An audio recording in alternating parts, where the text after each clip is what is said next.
आज 19 जुलाई 2017 का दिन है और मैं समझता हूं कि भारत के इतिहास में ये एक बहुत बड़ा दिन होने वाला है, क्योंकि 9 मेंबर के कॉन्स्टिट्यूशनल बेंच ने, जिसको हम बोलते हैं दुनिया की नहीं, भारत की जो सबसे बड़ी पावरफुल अथॉरिटी है, वो सुप्रीम कोर्ट का कॉन्स्टिट्यूशनल बेंच होता है।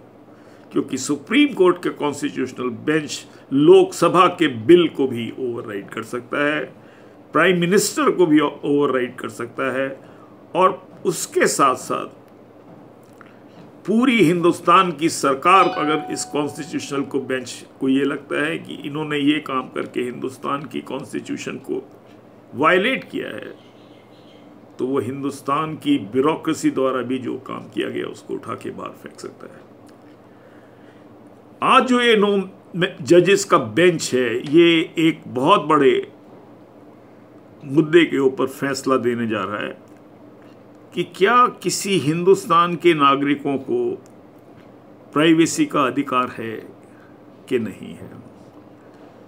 ये मामला सुप्रीम कोर्ट की कॉन्स्टिट्यूशनल बेंच पे तब पहुंचा जब कई लोगों ने सुप्रीम कोर्ट को कहा कि उनको ये शक है कि ये जो भारत सरकार ने आधार कार्ड बनवाए हैं, इसके अंदर उनके पास जितनी इंफॉर्मेशन है इंडिविजुअल के बारे में, उसकी ब्लड प्रोफाइल है, उसके फिंगरप्रिंट्स हैं, और भी कई चीज़ें इन्होंने इकट्ठे करके आधार के कार्ड में दे रखी है, और उनको डर है कि ये जो आधार कार्ड में जो इन्फॉर्मेशन दी गई है, इसका सरकार कभी भी चाहे दुरुपयोग कर सकती है।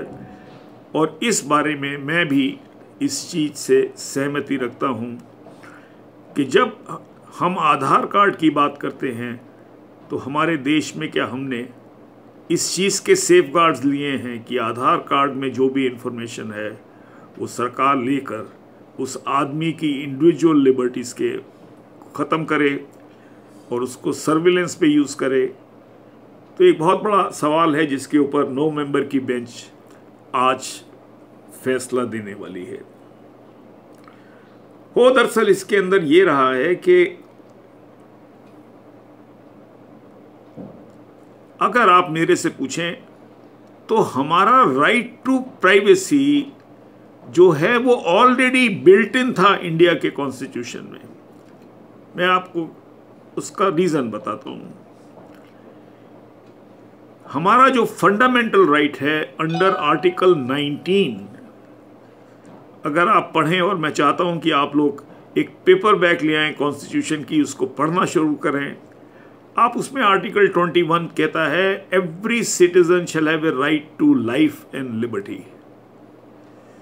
जो राइट टू लिबर्टी है, आप मुझे एक बात बताइए, अगर आप मेरी सरकार के आदमी मेरा हर टेलीफोन सुन रहे हैं, मेरी गाड़ी के अंदर उन्होंने कोई जीपीएस का भी उन्होंने वो लगा दिया है, बग लगा दिया है, मेरे फ़ोन सुने जा रहे हैं, तो क्या मेरी लिबर्टी बची रह सकती है?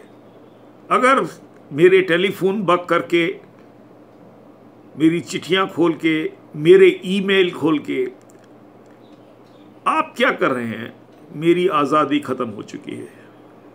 मुझे याद है अभी तक वीपी सिंह का टाइम था जब वीपी सिंह राज बब्बर के घर में बैठे हुए थे, सारे लोग वहाँ पे थे, महेश भट्ट था, शत्रुघ्न सिन्हा था, राज बब्बर था, एक वो पानी वाली बाई थी, बॉम्बे के सारे बड़े आदमी थे और मैं भी वहाँ पे था। तो उस समय एक सवाल पूछा गया था कि सरकार मेरी चिट्ठियों को कैसे पढ़ सकती है। कि महेश भट्ट तो बहुत ही नाराज़ हुए, उन्होंने कहा कि साहब अगर मेरी गर्लफ्रेंड ने कोई चिट्ठी लिखी है और उसके अंदर कई बार मैंने कुछ ऐसी चीज़ें उसने लिख दी हों, तो ये पुलिस वाले क्यों इसको पढ़ें। मेरे से वीपी सिंह ने पूछा था, मेरी मीटिंग हुई थी, क्योंकि ज्ञानी जैल सिंह उस समय जो प्रेसिडेंट थे उनसे मेरी मीटिंग हुई थी, कई बार हुई थी। तो वीपी सिंह ने बोला कि आपकी क्या राय है। मैंने कहा आप ऐसा करिए, आप भूख हड़ताल पर बैठ जाइए। ये तब की बात है जब वीपी सिंह डिफेंस मिनिस्टर से उन्होंने रिज़ाइन कर दिया था, और ये राजीव गांधी के टाइम की मैं बात कर रहा हूँ।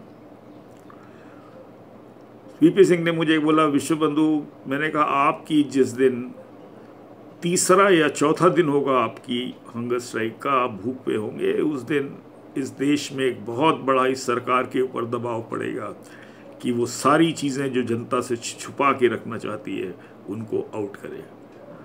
और अभी तक मुझे वीपी सिंह का वो दिन भी याद है, और उन्होंने मेरे को कहा, विश्व बंधु अगर कुछ भी नहीं हुआ तो क्या होगा? मैंने कहा कुछ भी नहीं हुआ तो आप मर जाइए।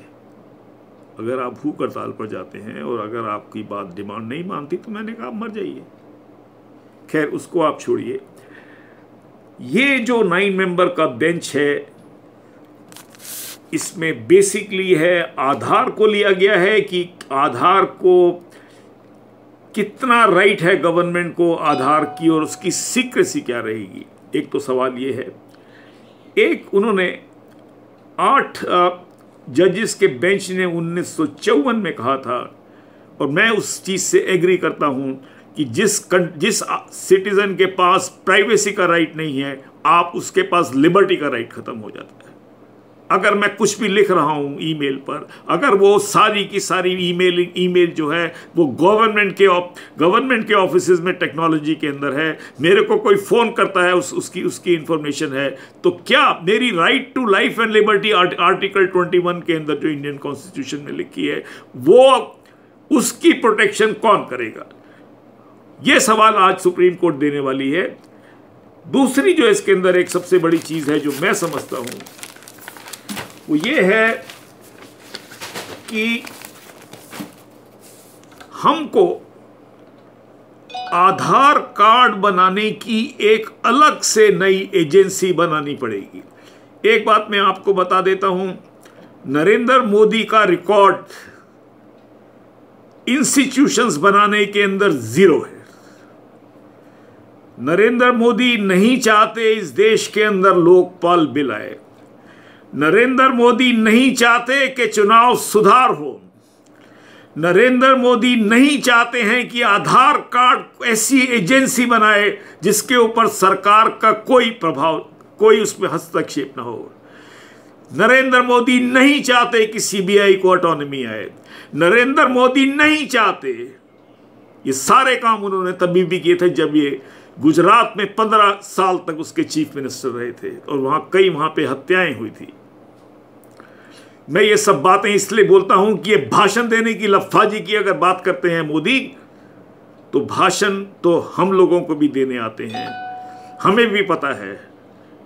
लेकिन ये सरकार इस देश के गरीबों की, इस देश के बेपढ़े लिखे लोगों की, जिनको नहीं समझ में आ रहा है कि किस तरह इस देश के अंदर ये सरकार नहीं चाहती भ्रष्टाचार जाए।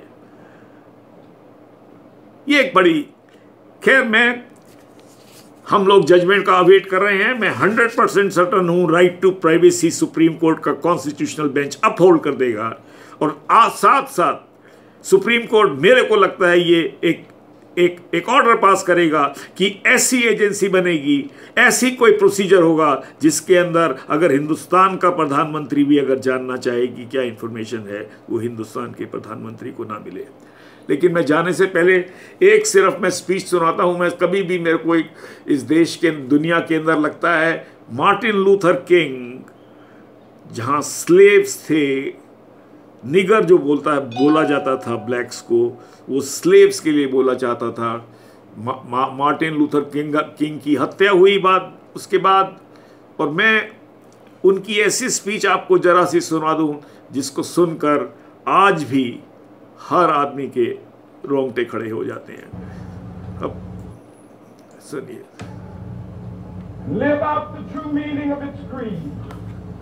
We hold these truths to be self-evident, that all men are created equal.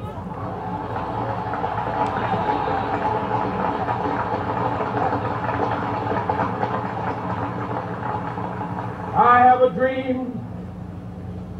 that one day on the red hills of Georgia, the sons of former slaves and the sons of former slave owners will be able to sit down together at the table of brotherhood. I have a dream that one day, even the state of Mississippi, a state sweltering with the heat of injustice, sweltering with the heat of oppression, will be transformed into an oasis of freedom and justice. I have a dream that my 4 little children will one day live in a nation where they will not be judged by the color of their skin, but by the content of their character. I have a dream today.